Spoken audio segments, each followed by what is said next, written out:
বনানী রেস্টুরেন্টে কাটে এই তো খাবার অভাব হয়েছে রে। না না, খাওয়ার অভাব নেই। দীর্ঘদিন আওয়ামী ক্ষমতায় থাকায় পুরুষ নেতাদের পাশাপাশি কিছু নারী নেত্রীরাও মাফিয়া হয়ে উঠেছিলেন। তাদের দাপটে দিশেহারা ছিলেন সাধারণ জনগণ। অথচ চারিত্রিক দিক দিয়ে এদের বেশিরভাগই ছিলেন দুশ্চরিত্রা। কেউ ছিলেন সমাজের এলিট শ্রেণীর মুখোশের আড়ালে প্রফেশনাল যৌনকর্মী, কেউ আবার ছিলেন এমপি মন্ত্রীদের শয্যাসঙ্গী। এদের অনেকেই আজ পালিয়ে বেড়াচ্ছেন, কেউ আবার নতুন করে প্রকাশ্যে আসার চেষ্টাও করছেন। আওয়ামী লীগের এমনই চরিত্রহীন 7 জন নির্লজ্জ নারী অপরাধীদের নিয়েই আলোচনা করব সাদাকালো টিভির আজকের ভিডিওতে। চলুন একে একে দেখে নেওয়া যাক কারা সেই 7 নষ্টা। নাম্বার 1, মমতাজ।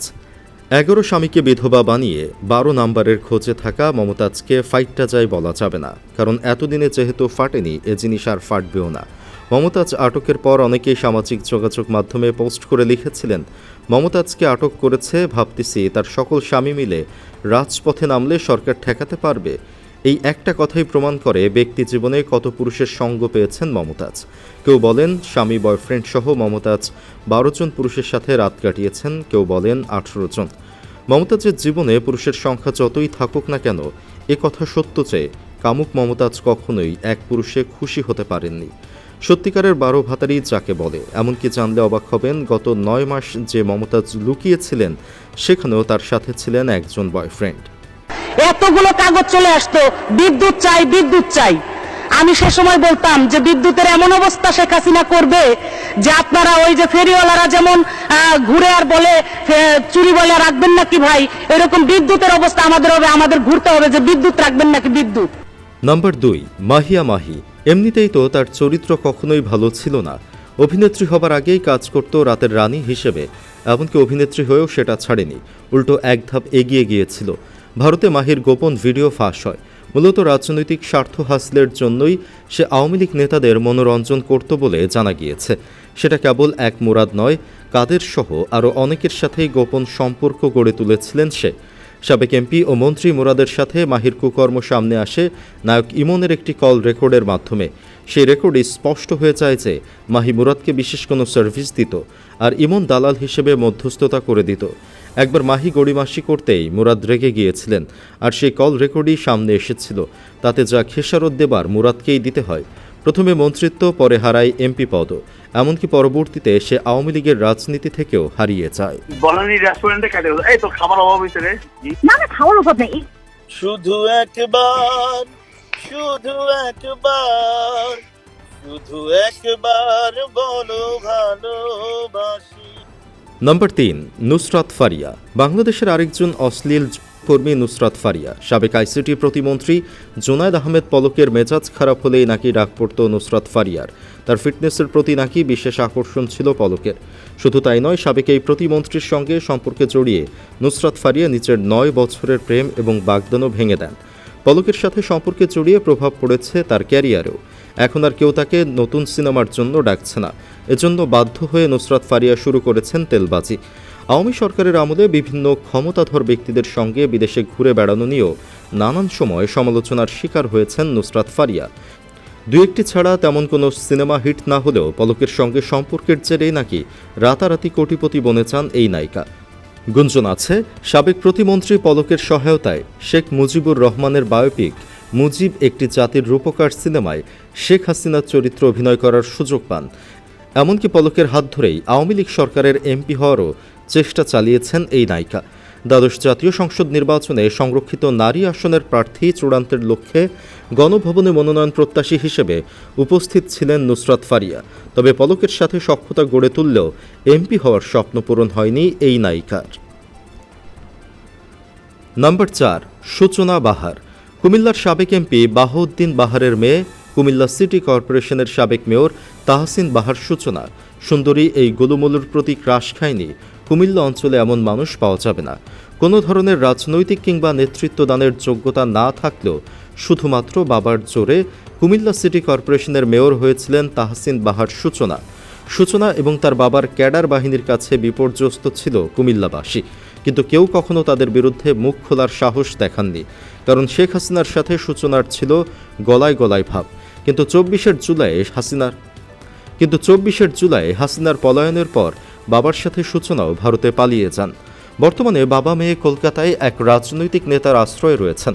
কুমিল্লার বুড়িচং উপজেলার চরানল সীমান্ত দিয়ে সীমান্ত পার হয়ে ভারতে পৌঁছান সূচনা। বাহাউদ্দিনের এই হটগালের বিরুদ্ধে অভিযোগের শেষ নেই।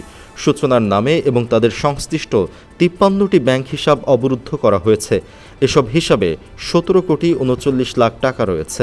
সিআইডির অনুসন্ধান প্রতিবেদনে বলা হয়, কুমিল্লার সাবেক সংসদ সদস্য বাহাউদ্দিন বাহার ও তার কন্যা তাহসিন বাহার সূচনা সংঘবদ্ধভাবে প্রতারণা, জাল জালিয়াতি ও কমিশন গ্রহণের মাধ্যমে অবৈধভাবে অর্থ উপার্জন করেন। পরে তা হুন্ডি চ্যানেলের মাধ্যমে বিদেশে পাচার করেন। নম্বর 5, নিপুণ। শেখ সেলিমের শয্যাসঙ্গী ছিলেন অভিনেত্রী নিপুণ আক্তার। বিয়ে না করে দিনের পর দিন এই নায়িকাকে ভোগ করেছেন শেখ সেলিম। এই সম্পর্ক 1 বা 2 দিনের নয়, যুগের পর যুগ চলেছে এই দুইজনের রঙ্গলীলা। 2012 সালে রাজধানীর অন্যতম অভিজাত এলাকা বনানীতে টিউলিপ নামে একটি পার্লার খোলেন নিপুণ। সশরীরে উপস্থিত হয়ে সেটির উদ্বোধন করেন শেখ সেলিম। অনেকটা সময় ব্যয়ও করেন সেখানে। রাজনীতিবিদদের সাধারণত পার্লারের মতো কোনো প্রতিষ্ঠানের ফিতা কাটতে দেখা যায় না। সেখানে শেখ সেলিমের মতো একজন প্রভাবশালী রাজনৈতিক ব্যক্তিত্ব কোন টানে নিপুণের পার্লার উদ্বোধনে গেলেন, এই প্রশ্ন ছিল তখন থেকেই। এরপরই ধীরে ধীরে শেখ সেলিম ও নিপুণের সখ্যতার বিষয়টি মানুষের মুখে মুখে চলে আসে। ঢালিউডে কানাঘুষা চিত্রনায়িকা নিপুণের পেছনে বড় কোনো শক্তি আছে। সেই বলে বলিয়ান হয়েই 2022 সালের চলচ্চিত্র শিল্পী সমিতির নির্বাচনে জায়েদ খানের কাছে ভোটে হেরেও জোর করে সাধারণ সম্পাদকের চেয়ার দখলে নিয়েছিলেন এই নায়িকা। দায়িত্ব পালন করেন পুরো মেয়াদি।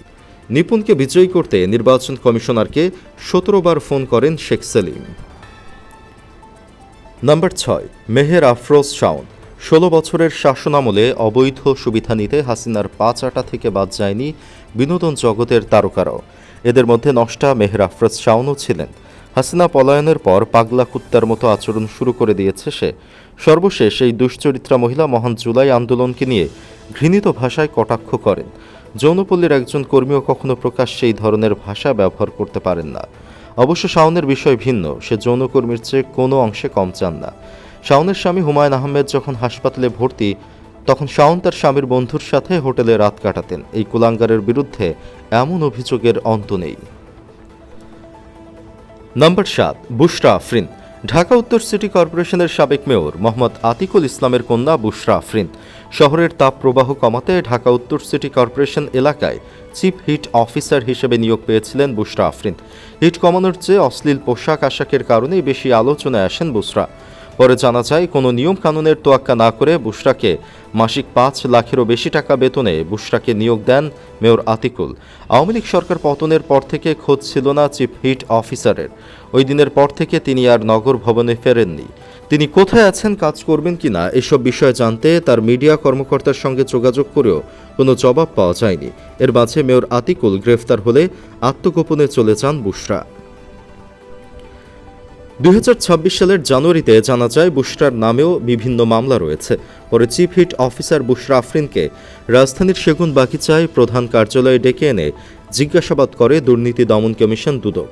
সংস্থাটির জনসংযোগ কর্মকর্তা আক্তারুল ইসলাম সাংবাদিকদের বলেন, আতিকুল ইসলামের বিরুদ্ধে অবৈধ সম্পদ অর্জনের অভিযোগে চলমান অনুসন্ধানের অংশ হিসেবে তার মেয়ে বুশরা আফরিনকে ডাকা হয়েছিল। দুদক সূত্র জানিয়েছে, আতিকুল ইসলামের বিরুদ্ধে দুর্নীতির অভিযোগে অনুসন্ধান ও তদন্ত চলমান রয়েছে। একই সঙ্গে তার স্ত্রী শায়লা শগুফতা ইসলাম ও মেয়ে বুশরা আফরিনের বিদেশ যাত্রায় আদালতের নিষেধাজ্ঞা রয়েছে। বর্তমানে তিনি দেশেই আত্মগোপনে রয়েছেন। সুপ্রিয় দর্শক, আপনি কি চান আওয়ামী লীগের চরিত্রহীন 7 জন নির্লজ্জ নারী অপরাধীদের যেন কঠিন থেকে কঠিন সাজা হোক? কমেন্ট করে জানান আপনার মতামত। ভিডিও ভালো লাগলে লাইক দিন এবং চ্যানেলটি সাবস্ক্রাইব করুন।